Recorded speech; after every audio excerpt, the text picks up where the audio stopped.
Bonjour et bienvenue pour cette nouvelle émission de Rabbin dans la Cité, avec au programme un grand débat autour de l'avortement. Alors, on a, comme chaque semaine, la chance d'avoir avec nous Rav Israël Meir Kremizi de Montréal, Rosh Kollel, Rosh Yeshiva, grand intervenant au niveau halachique chez Torah Box, aussi bien à la ligne d'écoute, avec chaque semaine de nouveaux cas traités avec brio, et derrière beaucoup d'halakha, beaucoup d'écoute, beaucoup de psychologie. Et avec nous, pour la deuxième fois, le Rav Binyamin David de l'Institut Poua, du Machon Poua, qui est spécialisé dans toutes les problématiques de fertilité et donc, par définition aussi par ricochet, aujourd'hui, qui est aussi amené à traiter des sujets d'avortement. Alors, le sujet de ce soir est un sujet complexe, d'accord ? L'avortement, on sait que dans la Torah, dans Bereshit, l'histoire de Dina, on a une première histoire de viol avec cette question justement posée de savoir si elle va garder le bébé ou pas garder le bébé.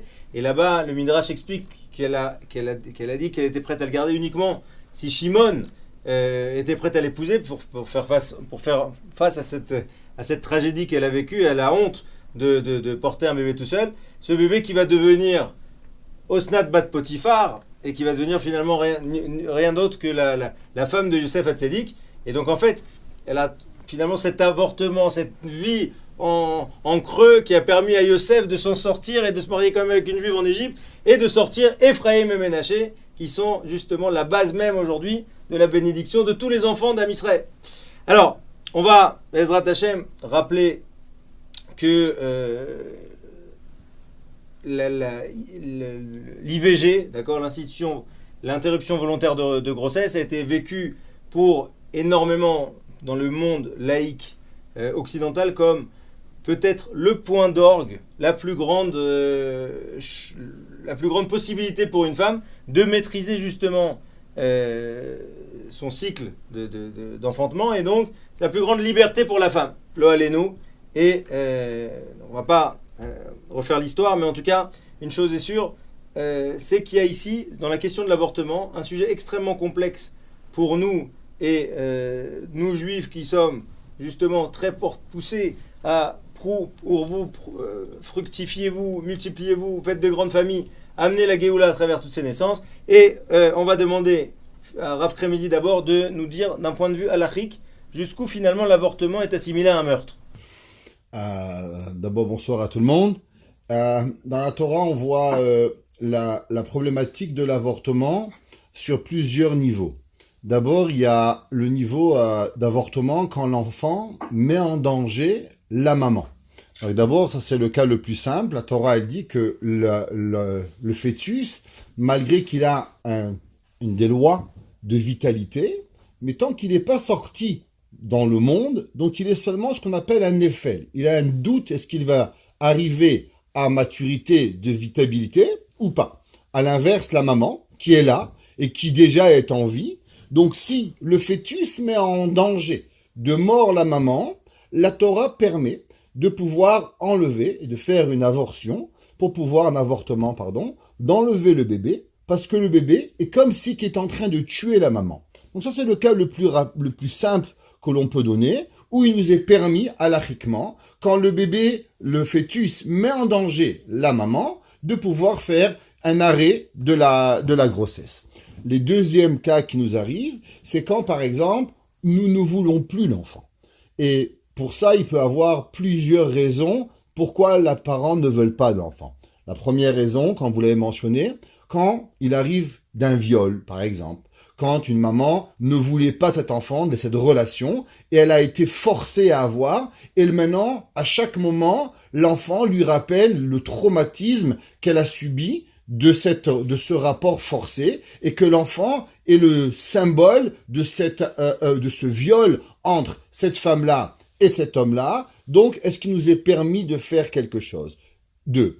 Troisièmement, quand l'enfant est malade, quand l'enfant va naître avec certaines maladies, est-ce que les parents, la maman, le papa, ont la capacité physique, morale, psychologique de pouvoir supporter un enfant malade dans leur vie? Et là, on arrive à la question, est-ce qu'il est préférable d'apporter la grossesse à terme et de donner l'enfant à l'adoption, ou bien nous avons le droit de pouvoir faire arrêter la grossesse parce que les parents ne seront pas en capacité de pouvoir s'en occuper. Dans la troisième possibilité, nous avons deux possibilités. Il y a très souvent des parents et des mamans qui peuvent par exemple faire d'énormes dépressions et d'avoir des maladies psychologiques et psychiatriques suite à certaines naissances de leurs enfants. Et ça aussi doit être pris en question par les rabbinim, à savoir si une maman, elle a un enfant non désiré et qu'elle n'en est pas capable de s'en occuper et qu'elle risque de tomber malade, même si c'est pas un danger de mort, mais c'est une maladie psychiatrique, psychologique, affective très grande qu'elle ne pourra plus s'occuper de ses autres enfants, ces problématiques doivent rentrer en jeu pour pouvoir prendre la décision. Mais il faut savoir que d'après la Torah, en général, prendre la vie d'un fœtus, c'est pas, malgré que la Torah dit que Ubar Yerechimo, que l'enfant fait partie de la mère, mais il a des droits, ce fœtus-là, et on doit aller avec ces droits-là et savoir quand on gère la maman, la famille, le bébé, comment gérer tous ses besoins et tous ses droits ensemble pour savoir quelle action porter à tel moment, à telle famille. Donc concrètement, Arav, pour la Torah, avorter, c'est un meurtre ou pas? Avorter dans des cas où il nous n'est pas permis, la Torah le regarde comme un meurtre. Et je dirais même plus, si une personne, elle fait un avortement qui n'est pas permis d'après la halakha, non seulement la maman a transgressé la Torah, mais le docteur qui a fait l'avortement a transgressé lui aussi une halakha. Et il y a des halakhot de Yarek ve'al yavor, où des fois le docteur n'a pas le droit de poser l'acte parce que lui-même, il fait une action de tuer quelqu'un. Donc c'est pour ça que c'est pas seulement au père, aux mères et au docteur. Alors Rav David, si vous pouvez nous dire comment, je rappelle que vous représentez le Machon Poa, comment finalement le Machon Poa regarde les demandes de ces femmes qui souhaitent mettre un terme à leur grossesse prématurément? Alors d'abord, j'aimerais préciser que ce n'est pas l'objet et le but de l'Institut Poa. Okay, le but de l'Institut Poa, c'est d'aider des femmes à avoir des enfants, aussi gérer d'autres problèmes au point de vue de la pureté familiale, au point de vue de la génétique, etc. Mais ce n'est pas le but de l'Institut Poa.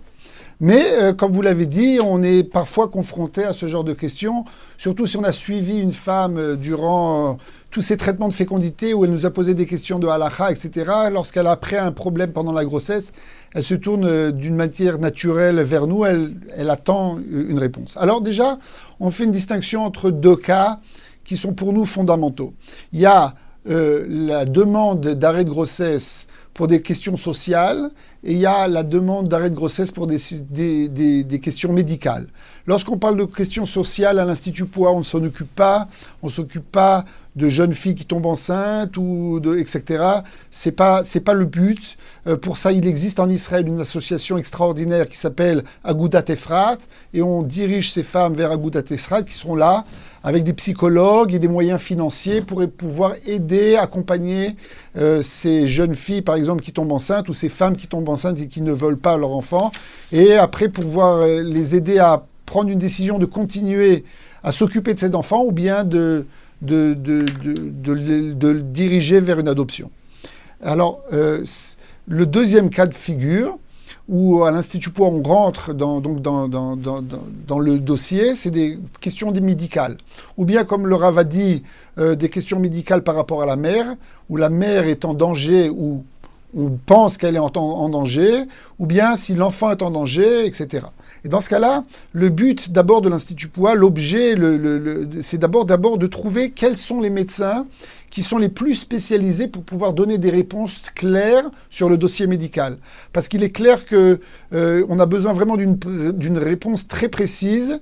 Et il est difficile parfois de trouver des réponses précises sur le devenir, par exemple, d'un enfant on ne peut pas le vérifier directement. Il est dans le ventre de sa mère. Et donc, il y a aujourd'hui, dans le monde médical, des sous-spécialisations. Vous savez que le monde médical, aujourd'hui, il y a des spécialités, mais il y a des sous-spécialisations. C'est-à-dire que, par exemple, il y a un gynécologue qui va être spécialisé dans les échographies, et après il va faire une sous-spécialisation ou une sous-spécialisation de l'échographie du cerveau. Ok. Et donc, le gynécologue de routine pense qu'il y a un problème au niveau du cerveau, et parfois il va dire il faut absolument arrêter la grossesse, etc. La femme, lorsqu'elle va venir nous voir, on va le diriger vers ce grand spécialiste, on va essayer de l'aider pour trouver le plus rapidement, bien sûr, un rendez-vous, etc. Et il va faire son diagnostic, et parfois il va diriger cette femme faire un IRM pendant la grossesse pour pouvoir pas avoir simplement une échographie, mais aussi avoir une autre imagerie pour pouvoir donner. Et après, on va peut-être confronter son avis avec un autre spécialiste. Toujours, on essaie d'avoir deux spécialistes qui se confrontent pour pouvoir vérifier si les appréciations sont les mêmes. Donc déjà, le premier pas, ça va être de monter le dossier médical avec les plus grands spécialistes pour pouvoir arriver à un diagnostic qui est le plus précis. Et encore une fois, on peut difficilement toujours... On ne peut pas dire qu'on peut toujours avoir un diagnostic qui est précis. Il va falloir vérifier si est-ce qu'on accepte dans ce cas-là de faire une amniosynthèse, de faire d'autres examens qui sont plus évasifs pour pouvoir arriver vraiment à une définition. Qu'est-ce qu'il a cet enfant, ou bien qu'est-ce qu'elle a sa mère, etc., etc. En tout cas, à travers vos propos, on comprend que vous êtes très pour les échographies pendant la grossesse. C'est-à-dire que je crois que le monde de la médecine a énormément changé ces dernières années. Il y a eu un bond. Vous savez, toujours dans certains domaines médicaux, il y a parfois une stagnation.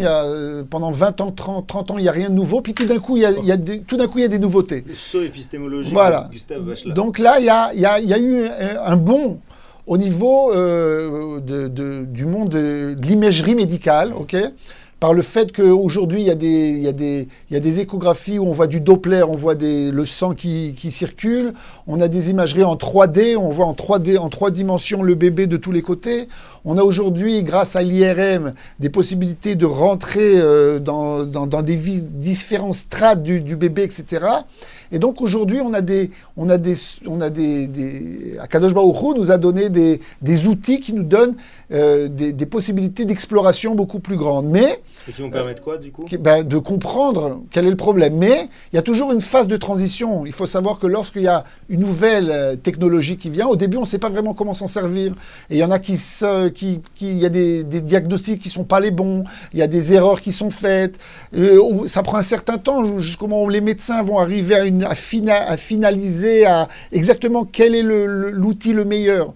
Donc, ça prend un certain temps, et c'est pour ça que parfois, il y a des marloquettes, des discussions entre les rabbinim, des fois, il y a des discussions entre les différents médecins. Le but de l'Institut Poua, c'est d'accompagner le couple, de leur trouver les meilleures réponses pour pouvoir, après, trouver la solution ilchatique. Après-midi, comment vous pouvez expliquer que certains rabbinim soient franchement contre les échographies pendant la grossesse ?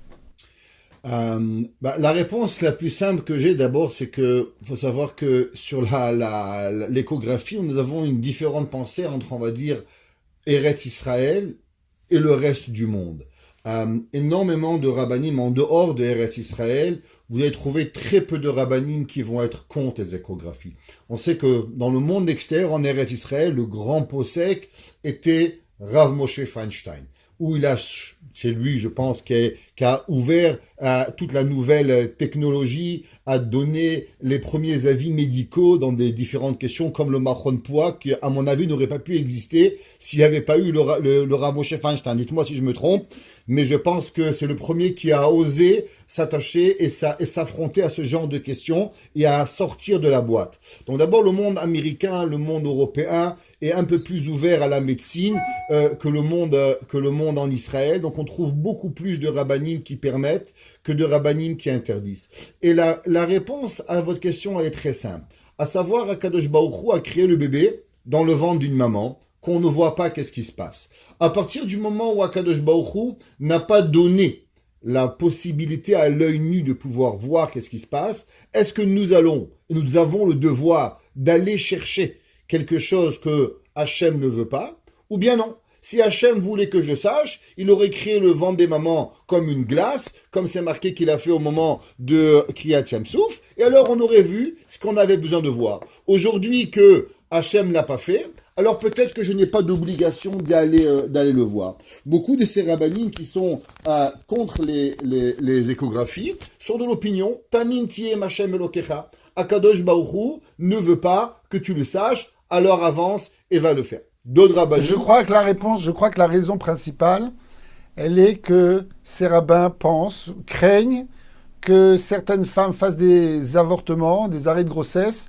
sans autorisation rabbinique, parce qu'ils ont entendu certaines choses, ils n'ont pas vraiment compris ce que le médecin leur a dit. Parfois, le médecin les pousse à faire certains actes que les rabbinim n'acceptent pas, et donc, pour éviter ce conflit et cette pression psychologique, ils préfèrent dire aux gens de ne rien faire. Il y a aussi énormément de cas dans lesquels les médecins veulent se couvrir. Les échographes veulent se couvrir et dès qu'ils voient une petite clarté nucale, une nuque un peu épaisse où il y a je vois que vous êtes un spécialiste. Où il y a finalement un sur 250, un cas sur 250. Ok, alors il est clair. Il crée une femme angoissée pendant toute la grossesse. Il est clair qu'on a un problème dans le monde médical aujourd'hui. C'est un problème dont nous on est confrontés, nous les rabbins, mais c'est aussi un problème au sein du monde médical. C'est les avocats, ce qu'on appelle les médico-médical. Les médecins qui sont le plus attaqués dans les tribunaux sont les gynécologues, et surtout les gynécologues qui font des échographies. Et c'est clair que ça a une influence sur leur appréciation, sur leurs réponses, etc. Mais c'est pour ça qu'on est là, justement. On est là pour freiner les choses, pour dire, attendez, on va avoir un deuxième avis, on va voir chez un autre spécialiste, on va prendre une autre technique de dépistage pour pouvoir trouver une solution. Je crois que les rabbins aujourd'hui, même en Eretz Israël, un peu grâce, je dirais, à l'Institut Poua. À l'Institut Poua, on organise chaque année un grand congrès où on invite des rabbinim de tous les milieux, ce qu'on appelle israéliens.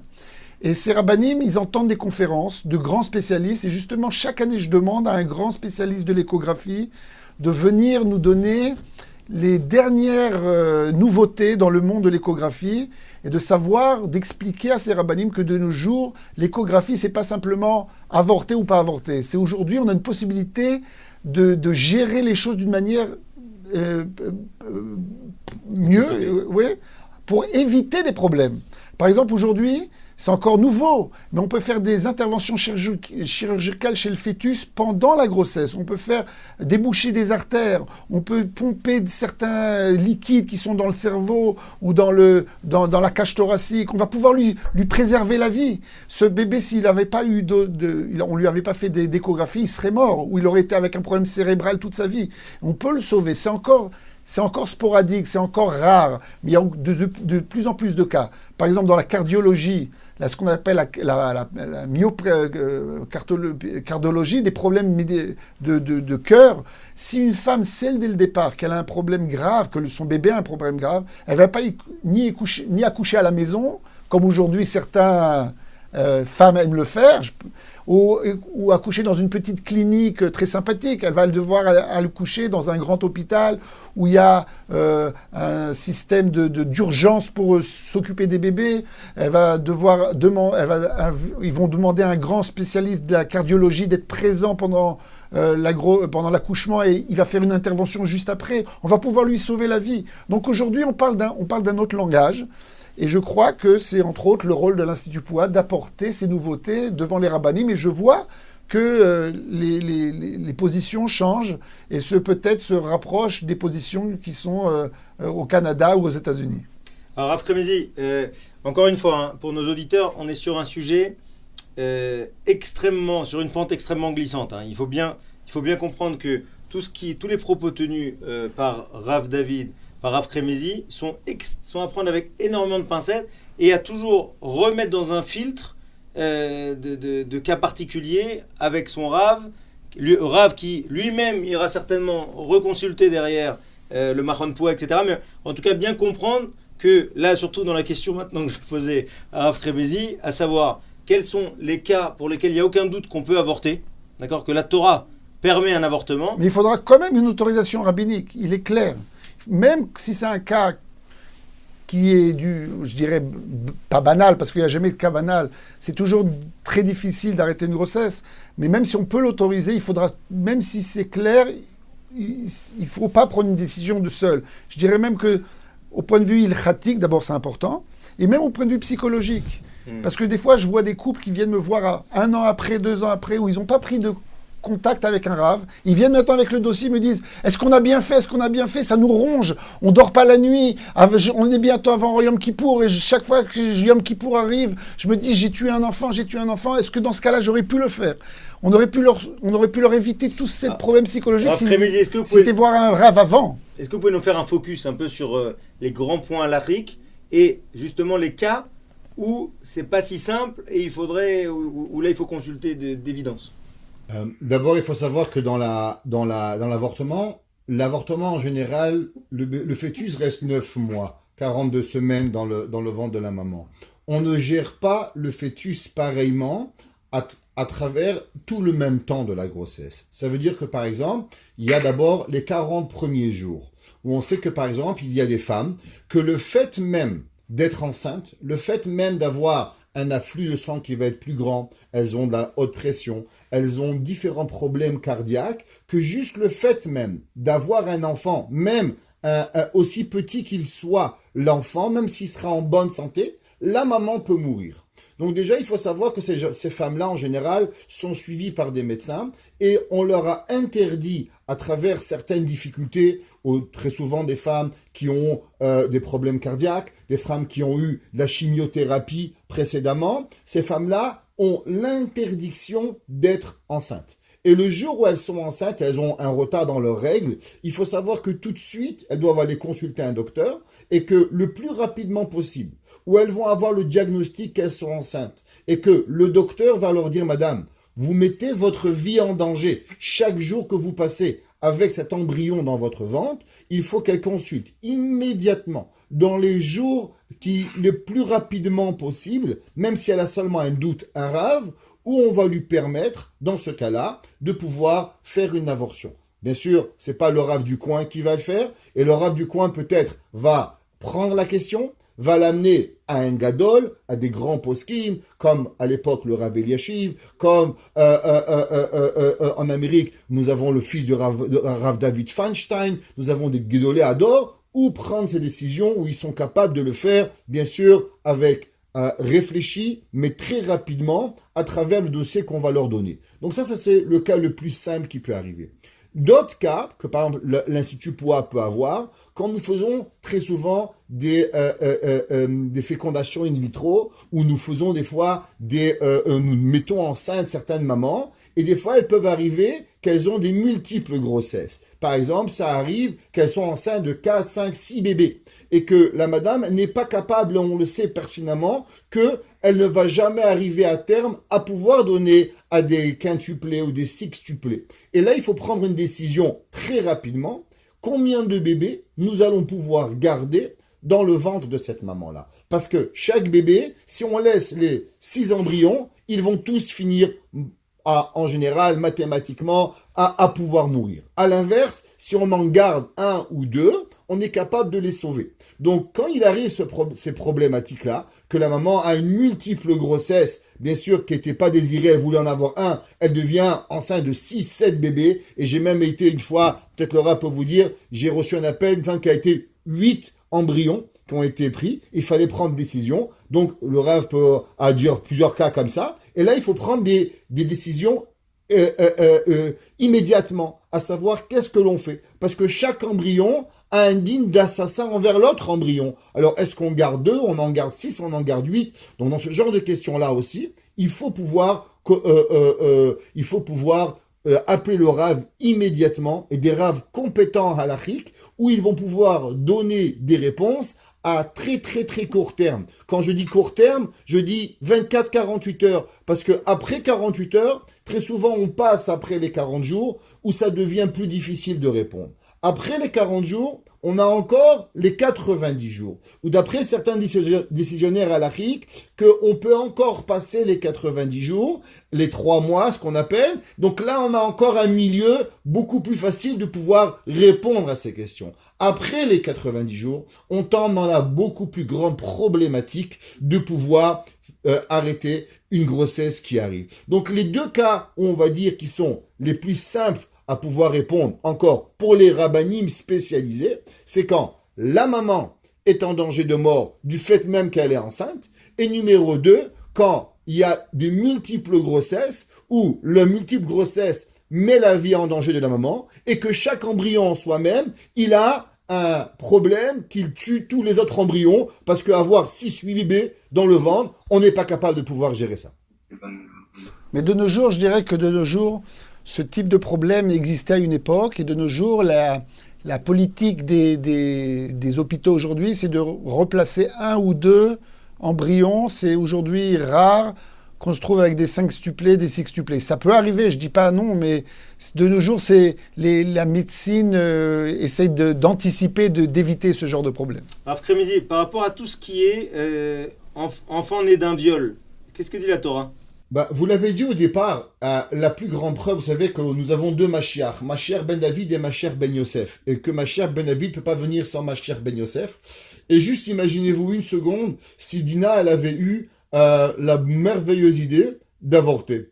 Eh ben, on n'aurait pas eu Ephraim et Ménaché, et si on n'aurait pas eu Ephraim et Ménaché, on n'aurait pas eu Mashiach ben Yosef, et toute l'histoire aurait été à recommencer. Il faut savoir que... Il faut quand même considérer que dans certains cas, encore une fois, chaque cas est un cas particulier. Si une femme a été violée, par exemple, par un terroriste, ok, et qu'après, toute sa vie, il va lui courir après pour pouvoir récupérer cet enfant et peut-être la mettre en danger de mort, encore une fois, ça va être géré différemment. Si cette fille, elle a été violée par son père ou son frère et qu'il va y avoir un mamzer, et que peut-être ça va lui faire des problèmes psychologiques aussi très graves, et à l'enfant et à la mère, encore une fois, chaque cas est un cas particulier, ça va dépendre à quel moment de la grossesse on s'est rendu compte de la chose, etc., mais il est clair qu'il faut, à mon avis, bien définir que chaque cas est un cas particulier, qu'il faut absolument discuter avec les rabbinim. Il ne faut pas, surtout ne pas arriver en se disant « ça ne sert à rien que je pose la question parce que de toutes les manières, on me dira non ». D'abord, il n'y a pas de non automatique, il n'y a pas de oui automatique. Chaque cas, il va falloir le gérer comme un cas particulier. Le plus important, c'est que les gens n'hésitent pas à poser des questions. Voilà. Il n'y a pas de questions, d'accord, il n'y a pas de... Il n'y a pas de tabou. Il n'y a pas de tabou, mais aussi c'est important de comprendre que vous n'avez pas du problème psychologique, il y en a 2. Le problème, c'est comment vivre avec un enfant qui est venu d'un viol. Et le deuxième, c'est que la société, elle a accepté plus l'avortement que l'adoption. Et il faut savoir que d'après la halakha, la société n'est pas partie du bon côté. Ça veut dire que si une personne... elle a le choix, on prend dans des grandes lignes, où elle est capable d'apporter l'enfant à terme, et qu'elle n'aura pas de problème psychologique, et qu'elle ne va pas être malade. Il faut savoir que l'adoption est une option dans la Torah qui est réelle. Ça veut dire que, parce que la société refuse l'adoption, ça n'est pas une excuse pour apporter un avortement. Ça veut dire que... je propose à certaines femmes qui me posent cette question d'amener cet enfant donc à terme, de lui donner la vie et de l'amener à l'adoption. Elle me dit, mais c'est tout à fait, mais c'est pas moral. Je dis, mais c'est plus moral que de tuer cet enfant, surtout qu'il y a énormément de couples qui sont en attente d'adoption pendant des années, et que vous leur faites d'une certaine manière un grand chesed de leur donner cet enfant, ils vont le choyer, ils vont l'aimer, il va peut-être devenir un quelqu'un d'extraordinaire, un gadol batora, et puis voilà, donc on ne peut pas savoir exactement comment les choses vont tourner. Il faut qu'on ait énormément de foi envers Akadosh Baruch Hu. Je vais poser la même, pour terminer sur cette émission, je vais vous poser à tous deux la même question, parce que chacun, à votre niveau, vous avez dû déjà la vivre, à savoir, qu'est-ce que vous diriez à quelqu'un qui vient vous voir? Si vous dites à quelqu'un qui vient vous voir et qui vous dit, voilà, moi c'est pas possible, je suis obligé d'avorter. Rav David. Écoutez, de la même manière, on peut pas répondre à... On peut pas prendre des décisions rabbiniques en ayant un pistolet sur la tempe, ok? Le seul pistolet qu'on a, pour nous, les seuls moyens qu'on a pour répondre, c'est le Shulchan Aruch, c'est la Gemara et tous les commentateurs, et puis aussi discuter avec des rabbanim qui sont des grands gdolei Torah, qui comprennent le cas. On peut pas donner de réponse en nous faisant, si on nous fait des menaces, etc. Nous, on doit donner la vérité, ce qu'on pense qui est vraiment la vérité. Mais on doit prendre en compte, bien sûr, le côté psychologique de cette femme qui est dans la détresse, du mari qui est dans la détresse, etc. J'ai pas dit on n'est pas des murs qui sont insensibles. La sensibilité, elle fait partie de notre décision rabbinique. Mais ce qui est interdit dans la halakha est interdit, et ce qui est permis est permis, et on doit être intègre avec notre décision, et c'est pour ça que dans ce genre de cas, puisqu'on parle de dîner nefashot, on parle de cas de vie de mort, ok, et de l'enfant, et de la mère, etc. En général, les rabbanim se concertent avec d'autres rabbanim, prennent conseil auprès d'autres rabbanim, prennent des décisions ensemble, pour pouvoir aussi, après, penser qu'on a donné la meilleure réponse qu'on pouvait donner. En tout cas, dans l'absolu, dès que l'enfant est viable, et que la mère n'est pas en danger, et que les ressorts psychologiques ne sont pas complètement esquintés, etc., vous vous poussez à l'adoption. Non, il n'y a pas... Pour un couple qui veut pas assumer, enfin qui peut pas assumer. Encore une fois, chaque cas va être un cas particulier. Comme vous avez dit, il va falloir vérifier le dossier médical. Est-ce qu'il est viable? Est-ce qu'il n'est pas viable? Quels vont être les antécédents, etc.